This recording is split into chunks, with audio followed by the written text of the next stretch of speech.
7 games are left for Rovers to climb their way to safety after last weekend's stalemate at Fleetwood. A point each didn't really help either team, and now Rovers are back at home for a game against mid-table Charlton in Sky Bet League One. Gary McSheffrey's side have seen the gap between themselves and safety stay at 4 points for a while now, with a big opportunity to close the gap on Saturday afternoon. It's a big chance that they need to take advantage of as Rovers take on Charlton Athletic.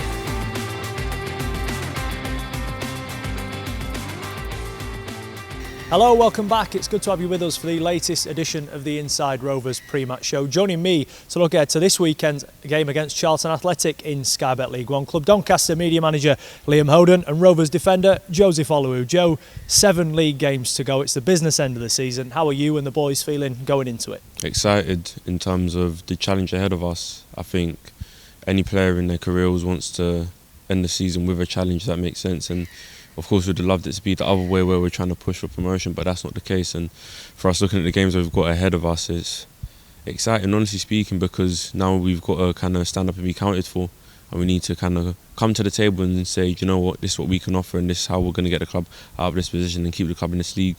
A busy end to the season, a busy show coming up as well. Let's take a look at what's ahead tonight.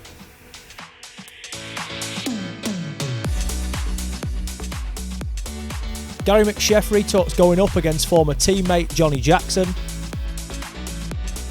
James Coppinger receives what he describes as his biggest honour so far. And we highlight our level playing field match day.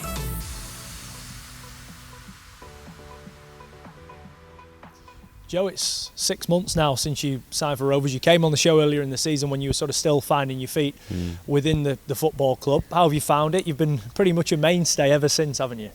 I've enjoyed every moment, honestly speaking, and like we spoke about earlier on in the season when I first came on the show, was just for me to come in and have a positive influence on the team and just show my qualities that I can give towards the team and how I can help them in a better way. And I've enjoyed every moment, the learning, the challenge that we're going through right now, the experiences have come along with it, and I wouldn't change it, honestly. What's it been like? Because you've had, in fairness, bodies falling left, right and centre. Tom Anderson's not kicked a ball since December. Ollie Younger's coming in January, and then he's been out of the team again in the last couple of weeks, just as it looked like you and him and Rochon had formed a solid back three. Rochon's had his injury problems as well. You've had to, in what is your first year in the EFL, establish yourself and be the pillar of that back line, haven't you? To some extent, you could say that 100%. And I think it's just something I've taken in my stride, if that makes sense. I haven't woken up one morning and said, you know what, I've got to be the mainstay or the standard. I've just honestly turned up every morning to Cantley Park and just worked my socks off, and thankfully I'm getting the rewards for it, and it's in a positive light on myself and in a way to help the team as much as possible, so it's been good. You've chipped in with a few goals from centre half as well. That must have made it easier, and it's certainly endeared you to the Rovers fans as well. I love it. Anywhere I can help the team, and especially getting a few goals, you know, just it's a nice feeling. You know, we don't always get goals as defenders, but you know, got a few this season, so it's just good. And of course, easy to forget that you only came in the first place on a short-term deal. You've since had that extended, and we spoke at the time about how proud you were of that achievement. Looking back and coming in, was that always going to be the main aim for you, to find a sort of more permanent home? 100%, like you said there, to find a permanent home, and I'm grateful that my first season in the EFL was here in front of Doncaster fans, a place that I can call home, because it's been amazing. Every single minute, every single second, every loss that we've had to go through, every draw, every win we've been able to celebrate, it's been amazing, and I wouldn't change for anything else. Liam, it's been a difficult campaign for one reason and another, and when you're looking for bright sparks, Joseph's introduction, him signing, coming in and taking it like a duck to water, it's certainly one of those, isn't it? Yeah, it certainly is, and it offers, you know, some positivity for the future. You know, that and him and Ollie Younger coming in as well, both look very, very promising defenders who've really, you know, made the mark quite early. And that's been great. You could see early on the qualities that Joseph had got, but he's only gone from strength to strength since. And off the pitch too, you know, of being around at the training ground, you see the positive impact he has down there and away from the club, you know, in the community as well. He's always willing to do anything really. A lot's been made, Joe, of the injuries this season and who hasn't been available. From your point of view, have you simply had to focus on who is available and what you have got rather than what you haven't? Exactly that. Because we can't complain about the players that aren't there. We've got to make do with the ones that we do have and try and get the best of the squad that's available to us. And it's unfortunate that we've lost players along the way, but what we've got to focus on is those that we have available and what we can do with that team and how we can get the best out of each other. And we might see, we've got even younger players, but that doesn't matter. That's nothing, in my honest opinion. It's about encouraging each other and giving each other the confidence to believe that, you know what, I'm on the pitch, I'm in the first team for a reason, so I've got the ability and the quality to do so. It must have been a little bit frustrating though. For example, the week leading up to the Gillingham game on the Monday, Tom Anderson's training, it looks like it will be you, Ollie, Roshan and Tom out of the four the manager's got to pick from. He could have picked three of those or however he wanted to see it. By the end of the week, I think you had a fitness test on the day of the game. Ollie and Tom were already ruled out. And again, the manager's down to the bare bones. So it seems even when you sort of think that you're getting ahead of the game a little bit, something just drags everybody one or two steps back. It's definitely a crazy week, that I'll be honest. Definitely a crazy week. And like you said there, even the morning of the game, I had to have a fitness test. But it's all experiences, all learning and trying to, as a player, better myself and just know I can play through things and get on with it and stuff. Looking ahead to Saturday then, Gary McSheffrey and his opposite number, Johnny Jackson, played a handful of games together while they were both at Coventry in 2003, and the manager's been speaking about knowing exactly what to expect when going up against his former teammate. Thoughts on Charlton? Clearly they've got a couple of wins in the last few weeks after a difficult run, bit of a topsy-turvy season for them. What are you expecting? They're on the back of a couple of wins obviously, but good team, good players. Johnny Jackson, former teammate at Coventry, good young manager. They're going to be a real threat. They've got a good front two, experience, know the game. Good wingers, good midfielders in Lee and Gilby. So threats all over the pitch. But ultimately, you know, we've got ways I feel we can hurt them, and you know, it'll be a good game. It'll be a tough one, but it'll be a game that we've got to approach with a winning mentality. Did you expect them to be higher in the division? I mean, 15th right now, clearly a lot of issues off the pitch that Johnny Jackson's kind of brought everybody back together. But, you know, did you expect them to be challenging for the top six this year? Yeah, they're a massive club, aren't they? They're former Premier League champ for quite a lot of seasons in recent years. And yeah, you expect the Charltons to be right up there, but it's a tough league now. You know, there's the top 10, 11, 12 now, really big, really decent clubs, big clubs, former Premier League clubs, etc. So Charlton are no different. And yeah, I'm sure Johnny will just be thinking consolidate this year. He's got them into a place where they're not in any danger, and then he can grow next year and build next year from a fresh start of a new season, you know, with his own ideas and him being the manager. Liam, two former teammates going up against each other, and both very similar as well, given they had the job on a temporary basis and were then handed it full time. Yeah, it's kind of the second time that Johnny Jackson had it and did really well this time, you know, replacing Nigel Adkins. Fantastic run of results and deservedly earned it on a full-time basis. Found it a little bit more difficult since, you know, there's a few challenges there this season, but a promising young manager, you know, taking those initial steps. Joe, we tend to see football go in cycles, don't we? We see a couple of years where teams or clubs will always want that experience in management. Now we're going through a bit of a phase where it seems like more younger managers are given a chance, even at the top level as well. I think it's just, like I said, a trend of where the game's going in general. You're getting a lot of younger players coming through, and I feel they feel as though to bridge that gap between the younger players coming through, they might need to bring in more exciting, more charismatic younger characters as managers to kind of help those younger players feel more comfortable with the mixing in period into the first team. And Johnny Jackson, I mean, the atmosphere they created at Charlton when he'd just gone in, I know they won at Sunderland the week before, and because he's had so much time there, I think more than 300 games in total, you're always going to get that backing. Yeah, you could tell that day down there in particular that they really want him to succeed. You know, he's been there for so long. He's played his part in some really big moments over the last decade or so at Charlton, and you could feel that support that he got, and obviously getting the results right on the pitch, that's going to earn him that.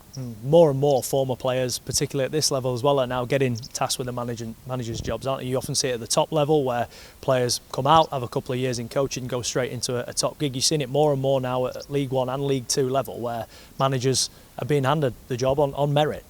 Yeah, I think that's what it is. I think there's a real move towards this desire to have someone who really understands the club, and what better can you have than somebody who's been there for several years, like Gary has here, you know, as a player, then came back in the coaching setup and has obviously risen to the manager role. So yeah, I think when you've got someone who's got that in-depth knowledge, they understand the club, perhaps understand where the club want to go to, that's always going to be a plus point. Is that easier then for players to buy into, Joe, when you know the manager's been here for a little bit, both as a coach and as a player?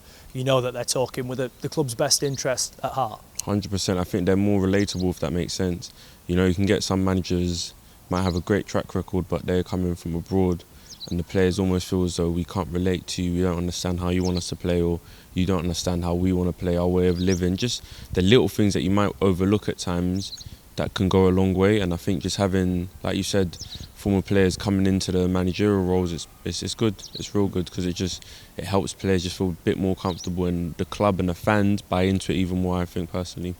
And the fact that it's a young group as well, the manager needs to know how to deal with those different personalities, doesn't he? Because there are a couple at the other end of the footballing spectrum, the likes of Tommy Rowe and Adam Clayton, who are both at the age of 33. On the flip side of that, there's you and there's Ollie Younger, still really starting out in the game. Exactly that. And it's about finding that balance between how to get the best out of the younger players and keep the older players, even though they're older in age, but they can still give a lot to the team. It's been a special week for Rovers legend James Coppinger after he received his Freedom of the Borough Award. He's described that as his best honour so far. This honour is the highest the council can bestow on an individual.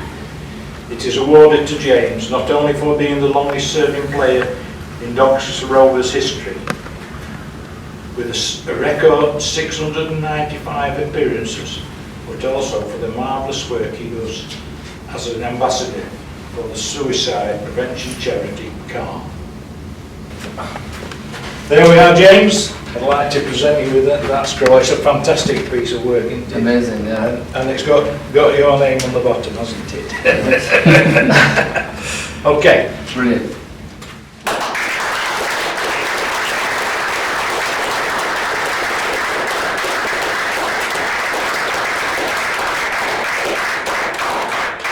Okay, thank you.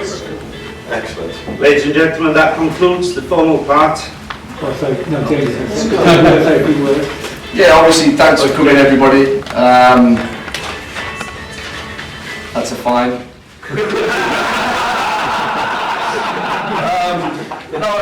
I think, like you alluded to, if I go back to 2004 when I first came here, I'd probably say a broken man, if I'm being honest. A Sunday League 16-year-old making my Premier League debut at 19 and then getting relegated out of the Football League at 21. And then Doncaster gave me the opportunity to come here and almost kickstart my career. I always go back to, you need an opportunity to then deliver, and Doncaster gave me that opportunity. I got married in Doncaster, both my sons were born in Doncaster. My wife worked at the DRI, so you know it'll always hold a special part in my life. I almost spent half my life here, so no, I'll be always grateful to special people in the room, you know, managers, players, fans, that have almost brought me in and made me one of their own. So this is an absolute massive honour for me. So I'm so grateful. Thank you.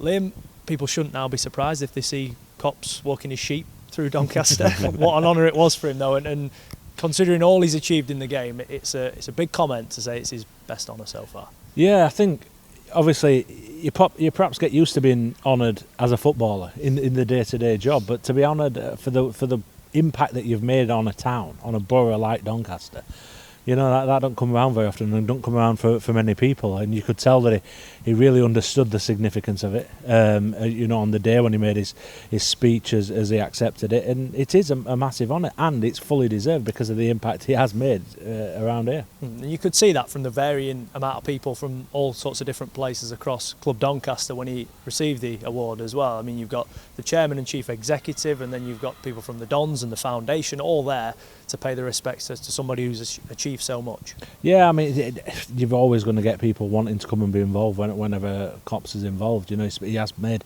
such a big impact, and people really want to be there to support it. And yeah, it was great to see, great to be a part of for myself as well. Joe, I know you didn't get to play alongside Cops, but having him around and knowing what the club means to him, similar to what we mentioned about the manager, in understanding what the club is all about, how important's he been? I know he does a lot with the psychology side of things. What's it been like for you to try and learn off him a little bit? Cops is a great help to have around the training ground. He's very subtle in the way he gets around, but he's a great help. If he's very approachable, if you need to have a conversation with him, he's more than happy to have one. And he's someone that's helped me in more than he'd think, if that makes sense, in terms of just the conversations I've had with him, the little encouragements he keeps giving me, and just to kind of, a lot of respect for him, honestly speaking, in terms of what he's done at the club, in terms of over 600 appearances, it's almost unheard of. So it's great help around the club. Is that subtlety in the way he gets his message across perhaps one of his best features, do you feel? 100%. 100%. He doesn't need to be overbearing, doesn't need to be like commanding with the way he wants to get things done, or he's very, very strategic, very methodical, shall I say, in just how he is as a person. And you can just tell from the way he played and how he probably dealt with his teammates at the time, and just how he is now as a person. Liam, we've been fortunate enough to get to know him in our roles as well, and even more fortunate to have him in the car with us the last few weeks, travelling to away games, and just hearing his thoughts on the club, the way he cares for the club. It's brilliant, isn't it? Listening to him and being able to learn from him as well, as Joe said he does. He massively cares about the club. You know, he's got so many thoughts on so many different things, and the way that things should be, the way that, you know, where areas of improvement, and you know, that's a valuable thing to have as well, a sounding board for the board, really. You know, someone who they can lean on, get advice from, get some guidance from as well. That's massive for the club.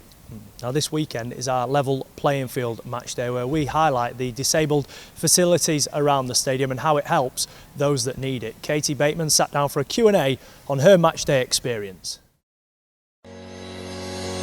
I've supported pretty much all my life. The pub in the village where I live used to be run by Clary Jordan, and apparently I used to get cuddled by him when I was about 2. According to my parents anyway. But I didn't actually start coming to matches until 2017. Well, my birthday, actually, my 33rd birthday. Because a friend of mine, Jan, who's a steward, she sorted me out with a couple of complimentary tickets, because I didn't think I'd be able to come to matches because of various reasons. So since then, I've been going. I've basically come in for ages now. I've been season ticket holder for the past few years, so yeah, not too bad.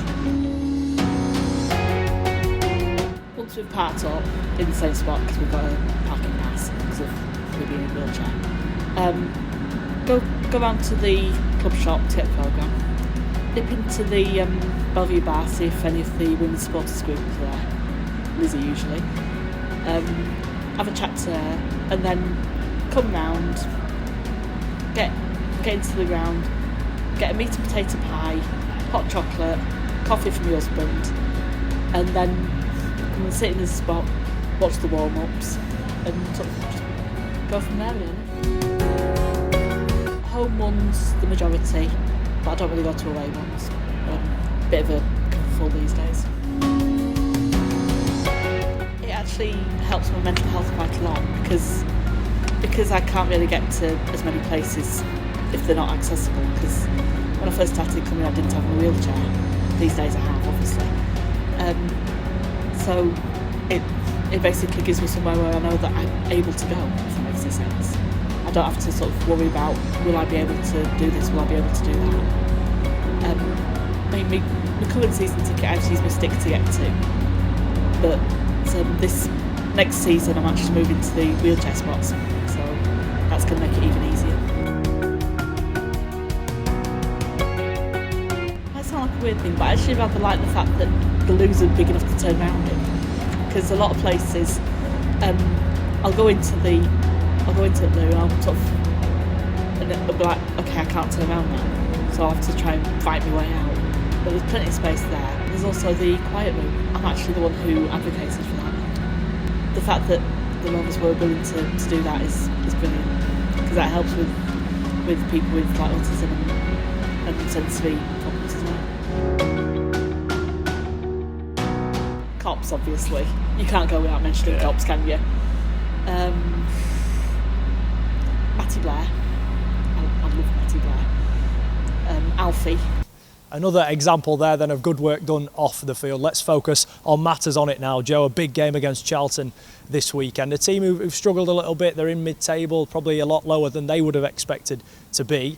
We've seen in weeks gone by that teams keep letting us off when we don't pick up results. And I think maybe now it's about time we did pick up a result and put pressure on the teams above. 100%. I think it's time for us to take the initiative and just go for it. Just go for it, just be fearless in our approach to games and how we just want to go out and get a result and get ourselves, get the team, get the club out of this hole that we're almost in. What are the feelings when, for example, the last couple of weeks, maybe the Gillingham game, when the result didn't go our way? You then go into the dressing room, you check your phone, you check the scores, and they've all gone in your favour. Is it relief that they haven't won, or is it disappointment that you haven't won and closed the gap? How would you sort of sum that up? It's a bit of mixed emotions because it's relief on one hand because you're like, okay, good, well, we've still got a chance. And it's disappointment because we're thinking we had a chance there. We had a very good chance there to either close the gap or even go above some of the teams that are above us. And it's for us to not concentrate too much on the results externally and just keep focusing on what we can do and hopefully start to get wins that can get us out of this position, and hopefully other teams around us keep losing and keep drawing, so then we can take advantage of that. Liam, it almost seems like the teams above are waiting for Rovers to win and really steal a march on them. How many times the last couple of weeks we've shared texts on a Tuesday night when Rovers haven't had a game, and Fleetwood and Wimbledon have had games in hand, and you're sort of waiting for that sucker punch, aren't you, and the gap to extend. It hasn't. Virtually now all the teams have played a very similar amount of games. The gap remains at 4 points, and as Gary McSheffrey mentioned in his press conference on Thursday, 4 points gap when there's 21 to play for doesn't really seem that big.